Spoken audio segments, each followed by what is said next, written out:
ഒരു dental ക്ലിനിക്കിലെ sterilisation പ്രോപ്പറായിട്ട് manage ചെയ്യാത്തതുകൊണ്ട് 8 പേര് മരണപ്പെട്ടു എന്നുള്ളൊരു ന്യൂസ് നമ്മളിപ്പോൾ അടുത്ത് കേട്ടിട്ടുണ്ടായിരുന്നു.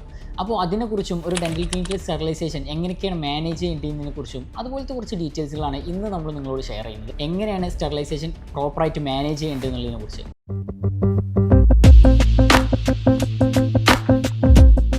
ഒരു ഡെൻ്റൽ ക്ലിനിക്കിലെ 8 പേര് മരണപ്പെട്ടു എന്നുള്ളൊരു ന്യൂസ് കേട്ടിട്ടുണ്ടായിരുന്നു. എന്താണ് അതിൻ്റെ സത്യാവസ്ഥ? തമിഴ്നാട്ടിലാണ് ഈ സംഭവം ഉണ്ടായിട്ടുള്ളത്. അപ്പോൾ ഇതിൻ്റെ ഒരു കോമൺ ഫാക്ടർ വന്നിട്ടുള്ളത്, അതായത് 8 പേരുടെ മരണത്തിലും കോമൺ ഫാക്ടർ വന്നിട്ടുള്ളത്, ഇവരെല്ലാവരും സെയിം ഡെൻ്റൽ ക്ലിനിക്കിൽ വിസിറ്റ് ചെയ്തിട്ടുണ്ടായിരുന്നു. അവിടെ നിന്ന് ട്രീറ്റ്മെൻറ്റ് എടുത്തിട്ടുണ്ടായിരുന്നു എന്നുള്ളതാണ്.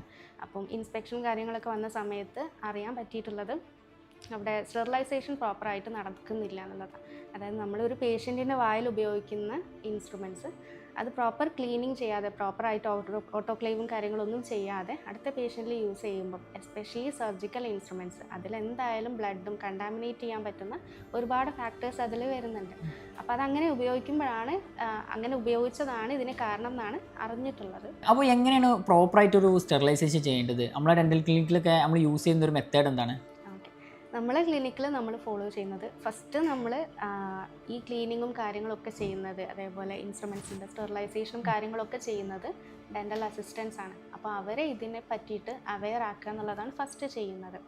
അപ്പോൾ അതിനെ പറ്റിയിട്ട് അവർക്ക് കൃത്യമായിട്ടുള്ള വിവരം നമ്മൾ കൊടുക്കുന്നുണ്ട്. ഈ ക്ലിനിക്കിൽ ട്രെയിനിങ് കാര്യങ്ങളൊക്കെ കൊടുക്കുന്നുണ്ട്. അതിൻ്റെ ശേഷം നമ്മൾ എന്തായാലും അവരെ കൊണ്ട് അതായത് അസിസ്റ്റ് ചെയ്യിക്കാനാണെങ്കിലും ഒക്കെ നിർത്താറുള്ളൂ. അപ്പോൾ ഫസ്റ്റ് നമ്മളൊരു പേഷ്യൻറ്റ് ട്രീറ്റ്മെൻറ്റ് ചെയ്ത് കഴിഞ്ഞിട്ടുണ്ടെങ്കിൽ അതിൽ നമുക്ക് റീയൂസ് ചെയ്യാൻ പറ്റുന്ന ഇൻസ്ട്രുമെൻറ്റ്സ് ഉണ്ട്. അതായത് സ്റ്റെറിലൈസ് ചെയ്ത് നമുക്ക് റീയൂസ് ചെയ്യാൻ പറ്റുന്ന ഇൻസ്ട്രുമെൻറ്റ്സ് ഉണ്ട്.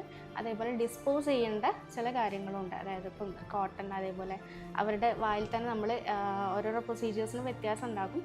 ഉപയോഗിക്കുന്ന കുറേ കാര്യങ്ങൾ നമുക്ക് ഒഴിവാക്കേണ്ടതായിട്ടുള്ള സംഗതികളുണ്ടാകും. അപ്പം ഡെൻ്റൽ അസിസ്റ്റൻസ് ഫസ്റ്റ് ചെയ്യുന്നത് ഈ ഇൻസ്ട്രുമെൻസും അതേപോലെ തന്നെ ഡിസ്പോസ് ചെയ്യേണ്ട വേസ്റ്റും ഒക്കെ പ്രോപ്പറായിട്ട് സെഗ്രിഗേറ്റ് ചെയ്ത് വെക്കുക എന്നുള്ളതാണ്. അതിൻ്റെ ശേഷം നമുക്ക് സ്റ്റെറിലൈസ് ചെയ്യാനുള്ള ഇൻസ്ട്രുമെൻറ്റ്സ് പ്രോപ്പറായിട്ട് വാഷ് ചെയ്ത് സ്ക്രബ് ചെയ്ത് വെക്കും. ഇതൊരു കുറേ സ്റ്റെപ്സ് ആയിട്ടാണ് ശരിക്കും ഈ സ്റ്റെറിലൈസേഷൻ നടത്തുന്നത്. അപ്പോൾ വാഷിങ്ങും സ്ക്രബിങ്ങും ഒക്കെ കഴിഞ്ഞതിൻ്റെ ശേഷം പിന്നെ ചെയ്യുന്ന സ്റ്റെപ്പാണ് നമ്മൾ ഒരു ഡിസിൻഫെക്റ്റനിൽ സോക്ക് ചെയ്ത് വെക്കുക എന്നുള്ളത്. ഈ ഇൻസ്ട്രുമെൻറ്റ്സ് സോക്ക് ചെയ്ത് വെക്കണം. അതിൻ്റെ ശേഷം നെക്സ്റ്റ് സ്റ്റെപ്പാണ് ഒരു അൾട്രാസോണിക് സ്കെയിലറിൽ ഇട്ടിട്ട് ഇത് വീണ്ടും നമ്മൾ ക്ലീനിങ് ചെയ്യണം.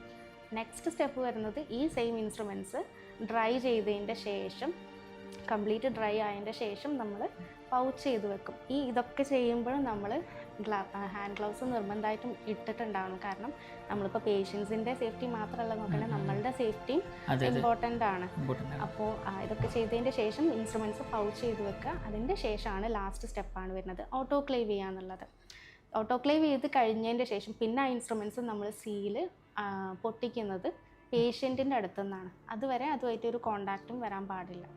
പേഷ്യൻസിന് ഇതിനെക്കുറിച്ച് ധാരണ ഉണ്ടോ? ഏതെങ്കിലും പേഷ്യൻസ് ചോദിക്കാറുണ്ടോ ഇവിടുത്തെ ക്ലീനിങ് പ്രോപ്പറാണോ, അങ്ങനത്തെ എന്തെങ്കിലും കാര്യങ്ങൾ ചോദിക്കാറുണ്ടോ? അധിക പേഷ്യൻസിനും ഇപ്പം നമ്മളെ അടുത്ത് വരുന്ന ചില പേഷ്യൻസൊക്കെ ചോദിക്കാറുണ്ട്. അതായത് അറിവുള്ള ആളുകൾ, ഇതിനെ പറ്റിയിട്ട് അവെയർ ആയിട്ടുള്ള ആളുകൾ കുറേയൊക്കെ ചോദിക്കാറുണ്ട്, എങ്ങനെയാണ് നിങ്ങളുടെ ഇവിടുത്തെ ക്ലീനിങ്ങും കാര്യങ്ങളൊക്കെ വരുന്നത്, അതേപോലെ തന്നെ നീറ്റാണോ, അപ്പം ഒരു പേഷ്യൻറ്റിൽ ഉപയോഗിച്ചതല്ലേ, അപ്പോൾ നമുക്ക് എങ്ങനെയാണ്, അപ്പം നമ്മൾ കാണാൻ പാകത്തിൽ തന്നെയാണ് അവർക്ക് നമ്മളെല്ലാം എക്സ്പ്ലെയിൻ ചെയ്ത് കൊടുക്കാറുണ്ട്. ഇന്ന പ്രൊസീജിയേഴ്സ് നമ്മൾ ചെയ്യുന്നുണ്ട്, ഓട്ടോക്ലേവും കാര്യങ്ങളും ഒക്കെ നമ്മൾ യൂസ് ചെയ്യുന്നുണ്ട്, ഇങ്ങനെയാണ് ഇൻസ്ട്രുമെൻറ്റ്സ് സ്റ്റെറിലൈസ് ചെയ്ത് വരുന്നതെന്നൊക്കെ പറഞ്ഞു കൊടുക്കുന്നുണ്ട്. അപ്പോൾ ഇതുപോലെ പ്രോപ്പറായിട്ട് ഓട്ടോക്ലേവും കാര്യങ്ങളൊക്കെ ചെയ്തു പോകുന്ന ഒരു ക്ലിനിക് ആണെന്നുണ്ടെങ്കിൽ എന്തായാലും അതിൻ്റെ ഒരു എക്സ്പെൻസും കൂടെ എക്സ്ട്രാ ആയിട്ട് വരും. ട്രീറ്റ്മെൻറ്റ് ചാർജിൽ എന്തായാലും വരാൻ ചാൻസ് ഉണ്ട്. അപ്പോൾ ഇതെന്താണെന്ന് വെച്ചാൽ നമ്മളുടെ ആരോഗ്യം ആണ് നമുക്ക് വലുത്. അപ്പോൾ നമ്മൾ കുറച്ച് പൈസ കുറവുള്ളിടത്ത് പോയിട്ടുണ്ടെങ്കിൽ, കുറച്ച് ചീപ്പായിട്ടുള്ളിടത്ത് പോയിട്ടുണ്ടെങ്കിൽ, ട്രീറ്റ്മെൻറ്റ് ചാർജ് ചീപ്പായിട്ടുള്ളിടത്ത് പോകുമ്പോൾ ചിലപ്പോൾ കോംപ്രമൈസ്ഡ് ആവാൻ ചാൻസ് ഉണ്ട്. അപ്പോൾ അതൊക്കെയാണ് നമ്മൾ ശ്രദ്ധിക്കേണ്ടത്.